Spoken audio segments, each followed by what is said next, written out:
For only the second time in its history, Pakistan is set to transfer power from one civilian government to another. To find out why these elections are significant, I'm here with Shayan Shakil, I'm Brent Busman, and you're watching Inside AB. So, Shayan, Pakistan's elections are on the 26th. Can you explain why these are going to be significant? Well, as you mentioned, this is only the second time in history that a civilian government in Pakistan is going to transfer power to another. And it's been 70 years since the country became independent. So out of those, roughly half, 33 years, have been spent under military rule. Now, what's interesting is that while it has been pushing back against an insurgency in parts of the north against the Taliban, this is only going to be the second decade, if counting from one to the end of another, that the state of Pakistan has not been involved in a direct military conflict with another country. And this is only the third time in history that it's going to have gone a whole decade with civilian leaders at the helm. Interesting. So given what you just said, why does it seem to be so controversial this time around? Well, a lot has happened over the last 5 years, and especially over the last few years. Since the assassination of Benazir Bhutto, who was arguably Pakistan's most popular politician in about 2007, that ended any appetite for military rule directly.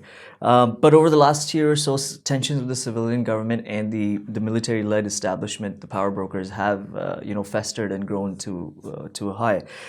No Pakistani prime minister in the last 50 years has completed a full term in office. Even that is a disputed statistic.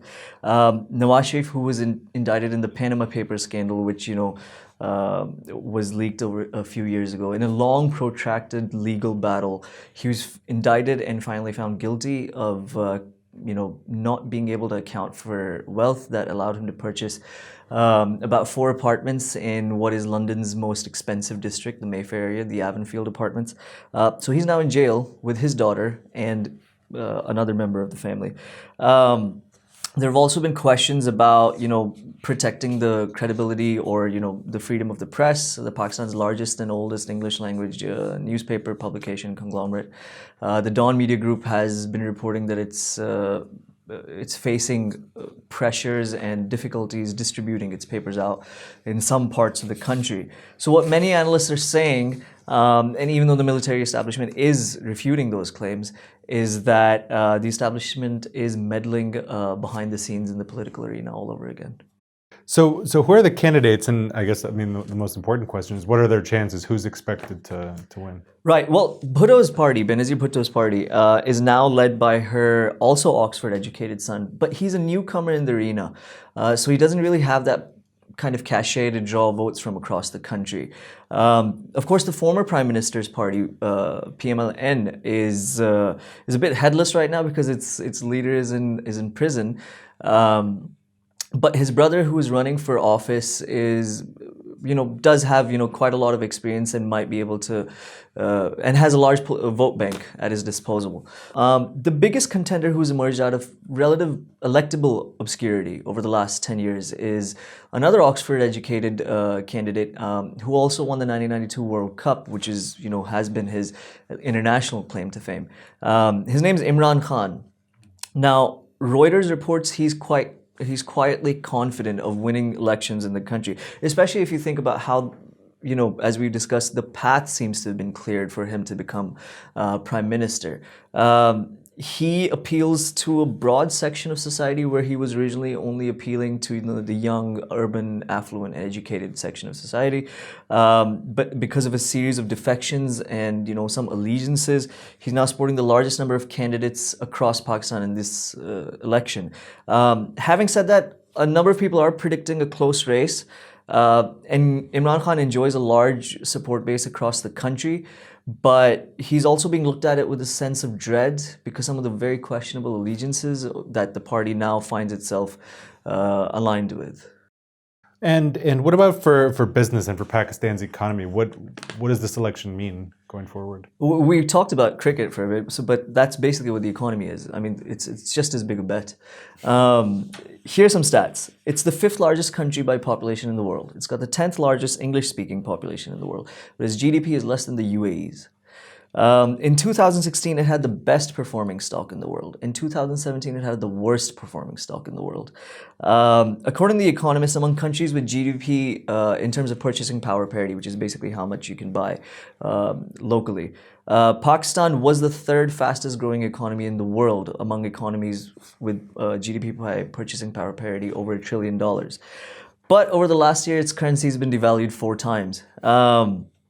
Its current account deficit has risen by a factor of 4 in just about 2 years, from $4.86 billion to about $16 billion. There's a huge investment from China in that One Belt, One Road initiative. It's called the CPEC, the China-Pakistan Economic Corridor. It's roughly $36 billion in value. But because the debt payments Pakistan is having to make to finance those constructions and those roads, its reserves have fallen to about $9.5 billion. For a country with a population the size of 207 million people, that's not enough. So in a lot of ways, Pakistan over the last 2 years, I mean, it was averaging about 5.7% GDP growth over like in 2015-16, which was the most in a decade. But now, the IMF is saying, and a lot of people are saying it might have to approach the IMF for another bailout. So Pakistan for investors has kind of been like Bitcoin. It's an interesting way to put it. So, I mean, you just mentioned investors. What have they been saying about this election?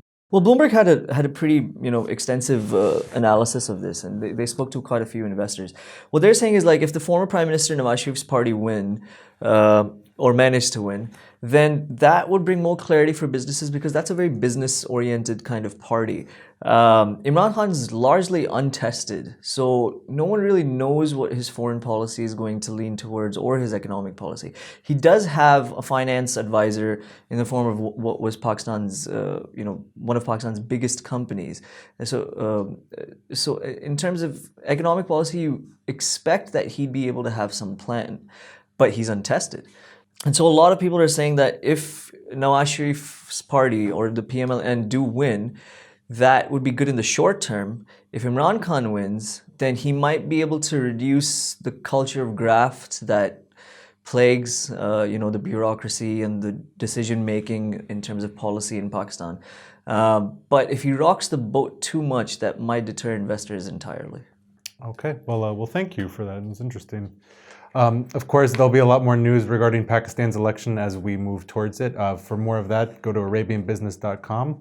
You're watching Inside AB. Make sure to tune in every weekday morning at 10 a.m. and subscribe. Thank you.